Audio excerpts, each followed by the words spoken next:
గాజాపై మరోసారి యుద్ధ మేఘాలు ముసురుకున్నాయి. ఇప్పటికే ఇజ్రాయెల్ వార్ సైరన్ మోగించడం, దాడులు చేయడం కూడా మొదలైంది. ఉన్నట్టుండి గాజాలోని రఫాపై ఇజ్రాయెల్ ఎందుకు ఫోకస్ చేసింది? చర్చలు ఏమయ్యాయి? ఎవరి తోడుగా ఉన్నా లేకున్నా వెనక్కి తగ్గేది లేదని ఇజ్రాయెల్ ఎందుకు అంటుంది? అసలు మిడిల్ ఈస్ట్లో ప్రస్తుతం ఏం జరుగుతోంది? అరబ్ దేశాల్లో పరిణామాలు వేగంగా మారిపోతున్నాయి. యుద్ధ మేఘాలు అనుకున్న దానికంటే వేగంగా విస్తరిస్తున్నాయి.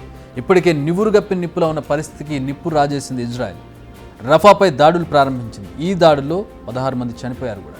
ఈ కౌంట్ ఇంకా పెరిగే ఛాన్స్ ఉంది. ఎందుకంటే దాడులు చేసి తీరుతామని ఇజ్రాయెల్ ప్రధాని బెంజమిన్ నెతన్యాహు తేల్చి చెప్పడం, దీనికి ముందు చాలా పరిణామాలు జరగడం. ఫస్ట్ ఆ పరిణామాలు ఏంటో ఒకసారి చూద్దాం. ఈజిప్ట్లోని కైరోలో హమాస్తో చర్చలు జరిపింది ఇజ్రాయెల్. కానీ ఇవి సఫలం కాలేదు. ఎందుకంటే హమాస్ పెట్టిన నిబంధనలను ఇజ్రాయెల్ అంగీకరించలేదు.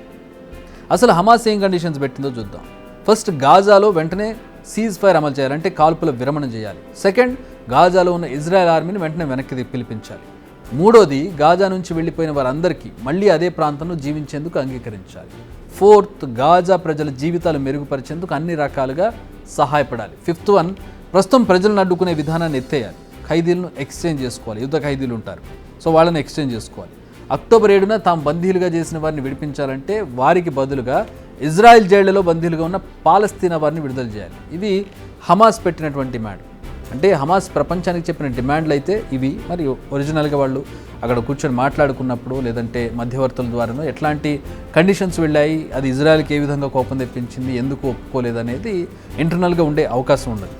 అయితే ఈ డిమాండ్స్పై తీవ్రంగా రియాక్ట్ అయింది ఇజ్రాయెల్. అంటే ఇప్పుడు మనం చెప్పుకున్న వాటికి సంబంధించి, అంటే హమాస్ను మళ్ళీ గాజాలోకి వెల్కమ్ చెప్పి మళ్ళీ తమ ప్రాంతంపై దాడులు చేయించుకోవాలా అని సూటిగా ప్రశ్నిస్తున్నారు ఇజ్రాయెల్ ప్రధాని నెతన్యాహు. ఆర్మీని వెనక్కి పిలిపిస్తే అక్కడ కట్టేది ఇళ్లు కాదని, మళ్ళీ బంకర్లు నిర్మించి ఇజ్రాయెల్ ప్రజలపై దాడులు చేస్తారని చెబుతున్నారు. అందుకే హమాస్ కండిషన్స్కు ఒప్పుకునేది లేదంటున్నారు నెతన్యాహు. ఇక్కడ వరకు బాగానే ఉంది. కానీ ఆ తర్వాత చేసిన స్టేట్మెంట్, చేసిన చర్యలు ఇప్పుడు అసలు పంచాయతీకి కారణమయ్యాయి. ఏం చేశారు? హమాస్తో చర్యలు విఫలం కాగానే నెతన్యాహు ఒక కీలక నిర్ణయం తీసుకున్నారు. అదే రఫాపై దాడి చేయాలని. ప్రస్తుతం గాజా నుంచి వలస వెళ్ళిన వారంతా రఫాలోనే ఉన్నారు. గాజా మీద దాడి జరిగింది, దాడి జరుగుతున్న వాళ్ళందరూ రఫా వెళ్ళారు. ఇప్పుడు రఫా మీద దాడి జరుగుతుంది. దాదాపు 15 లక్షల మంది వరకు అక్కడ ఉన్నారని అంచనా. వీరందరినీ ఆ ప్రాంతం ఖాళీ చేయాలని హెచ్చరిస్తోంది ఇజ్రాయెల్. హమాస్ టన్నెల్ నెట్వర్క్ను ధ్వంసం చేస్తూ వస్తున్న ఇజ్రాయెల్కు ఓ అనుమానం ఉంది. అదేంటంటే హమాస్ తీవ్రవాదులంతా సామాన్య ప్రజలతో కలిసిపోయి రఫాలోనే నక్కి ఉన్నారని, సమయం కోసం వేచి చూస్తున్నారు.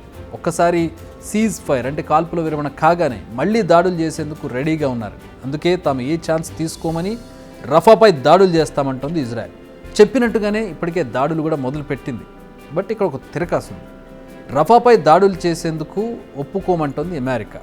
గ్రౌండ్ అసాల్ట్ ప్రారంభిస్తే చర్యలు కూడా తీసుకుంటామని వార్నింగ్ ఇస్తోంది. సో ఇప్పుడు దాడులు చేస్తే ఇజ్రాయెల్ ఒంటరిగానే చెయ్యాలి. దీనికి వెస్ట్రన్ కంట్రీస్ మద్దతు ఉండదని మనకు అర్థమవుతుంది. అయితే నెతన్యాహు ఇక్కడ కీలక స్టేట్మెంట్ ఇచ్చారు. అదేంటంటే సెకండ్ వరల్డ్ వార్ సమయంలో 60 లక్షల మంది యూదులను ఊచకోత కోశారు. అప్పుడు మాకు ఎలాంటి రక్షణ లేదు, ఏ దేశం మాకు అండగా నిలవలేదు. ఇప్పుడు కూడా మా విధ్వంసం కోరుకుంటున్నారు. ఇప్పుడు కూడా ఏ దేశం మాకు అండగా నిలవకపోయినా మాకు బాధ లేదు. మమ్మల్ని మేము రక్షించుకోవడం నుంచి ఎవరూ ఆపలేరు. ఇది బెంజమిన్ నెతన్యాహు అన్న మాటల సారాంశం. అంతేకాదు, అమెరికా వర్సిటీలో జరుగుతున్న ఆందోళనలపై కూడా ఆయన రియాక్ట్ అయ్యారు.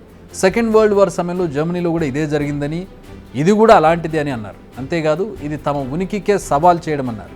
నిజానికి నెతన్యాహు వ్యాఖ్యల్లో చాలా ఇంటెన్సిటీ ఉంది.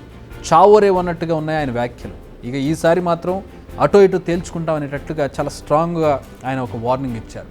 ఇదే ఇప్పుడు ప్రపంచ దేశాలను కలవరపెడుతుంది.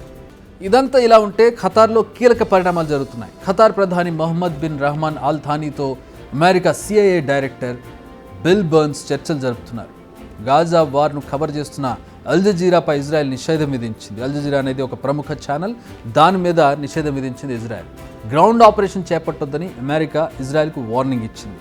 ఈజిప్ట్, ఇరాన్, ఇరాక్ పరిణామాలను నిశ్చితంగా పరిశీలిస్తున్నాయి. ఇప్పటికే ఇజ్రాయెల్పై పీకల దాకా కోపంగా ఉన్న ఇరాన్ ఎలాంటి చర్యలు తీసుకుంటుందన్నది టెన్షన్ పెంచుతోంది. నిజం చెప్పాలంటే ఇప్పటికే లెబనాన్ నుంచి ఇజ్రాయెల్పై రాకెట్ దాడులు మొదలు పెట్టింది కూడా. United Nations atomic watchdog chief Rafael Grossi ఇరాన్లో పర్యటిస్తున్నారు. ప్రస్తుతం ఓ గ్రెనేడ్ పిన్ పీకి చేతిలో పెట్టుకుని ఉంది Israel. At the same time ఇజ్రాయెల్ను ఎయిమ్ చేసి చాలా దేశాలు, సంస్థలు రెడీగా ఉన్నాయి. ఇప్పుడు క్షణక్షణం టెన్షన్ పెరగడమే కానీ తగ్గడం అనే కాన్సెప్టే కనిపించడం లేదు. ఒక దేశం మద్దతుతో ఇంకో దేశం మద్దతుతో మరో దేశం, ఇలా ప్రపంచ దేశాలన్నీ ఏకమై, బలమైన దేశాలన్నీ ఏకమై యుద్ధం చేసుకుంటే మాత్రం అది మరో ప్రపంచ యుద్ధానికి దారితీసే అవకాశం ఖచ్చితంగా ఉంటుంది. ప్రపంచ యుద్ధానికి దారితీయకపోయినా ఇలాంటి యుద్ధాలు అభివృద్ధి చెందుతున్న దేశాల మీద, భారత్ లాంటి దేశాల మీద ప్రధానంగా వస్తువుల రేట్లు కావచ్చు, పెట్రోల్ రేట్లు కావచ్చు, ఇతర దిగుమతి చేసుకునేటటువంటి అన్ని రేట్లు పెరిగి ప్రజల మీద తీవ్ర ప్రభావం ఉండే అవకాశం కనపడుతుంది. ఒక్కోసారి వస్తువులు దొరికే అవకాశం కూడా కనపడడం లేదు. బిగ్ టీవీ అవుట్లుక్ కథనాలు నచ్చితే వెంటనే బిగ్ టీవీ ఛానల్ ను సబ్స్క్రైబ్ చేయండి.